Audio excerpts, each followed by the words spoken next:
In previous class, we have studied basics of cardiovascular system and we have divided drug acting on cardiovascular system in two categories. First one was antiarrhythmic drugs and second one was antihypertensive drugs.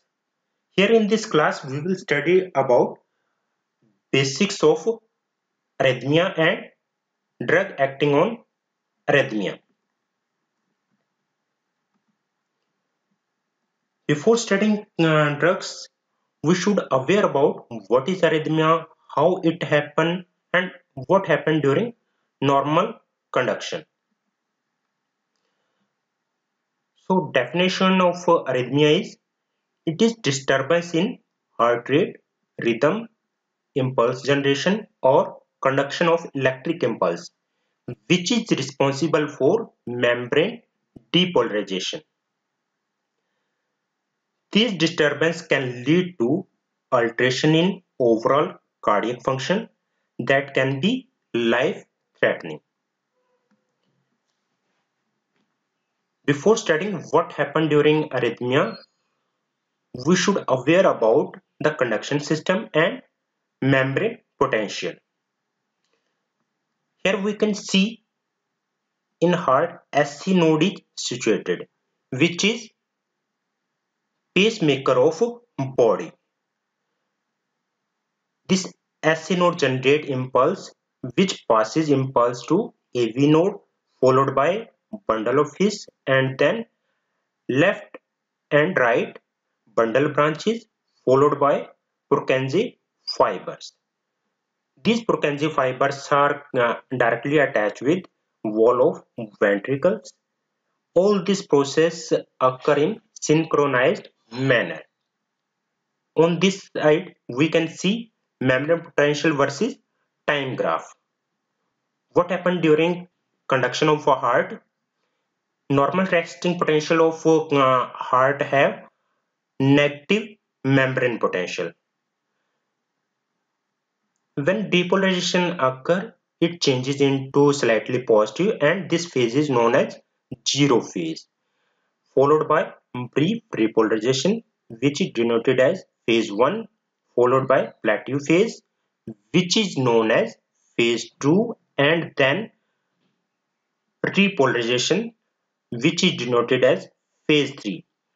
After this phase, resting potential again achieved which is negative. Now, what happened during arrhythmia?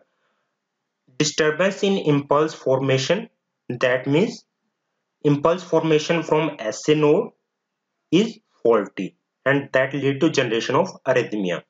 Or disturbance in impulse conduction, that means impulse is generating normally from SA node but fault is in conduction at this site, or both can occur simultaneously. That means SA node is generating faulty impulse and conduction is also poor, that lead to arrhythmia. And with respect to these impulse formation and impulse conduction, membrane potential of normal heartbeat get changed. Mechanism of arrhythmia. Disturbance in impulse generation may be due to abnormal automaticity, delayed after depolarization. Second one is impulse conduction. During this, the impulse may recirculate in heart causing repeated activation. And conduction blockage. Here we can see in this diagram, this is the normal conduction process. And in this diagram, we can see here unidirectional blockage. In unidirectional blockage, here we can see it is blockage that lead to non-uniform circulation of impulse and that lead to reactivation of heart muscles and arrhythmia-like condition is generated. Factor that can precipitate arrhythmia. First factor is ischemia, which is known as reduced blood supply to tissues. And reduced blood supply, that means limited amount of oxygen is available to tissue, and that lead to arrhythmia. Second factor is hypoxia, which is absence of enough oxygen in tissue to sustain body function, and that lead to arrhythmia. Excessive catecholamine exposure, that may be external or internal. The catecholamine chemicals are norepinephrine and dopamine. Fourth one is drug toxicity. Sometimes side effect of a few drugs leads to arrhythmia. Change in pH of blood, such as acidosis or alkalosis, can also cause arrhythmia. Electrolyte abnormalities or imbalance can also precipitate arrhythmias. Overstressing of cardiac fiber is the one of the reason behind arrhythmia. Presence of any diseased tissue can also lead to arrhythmia.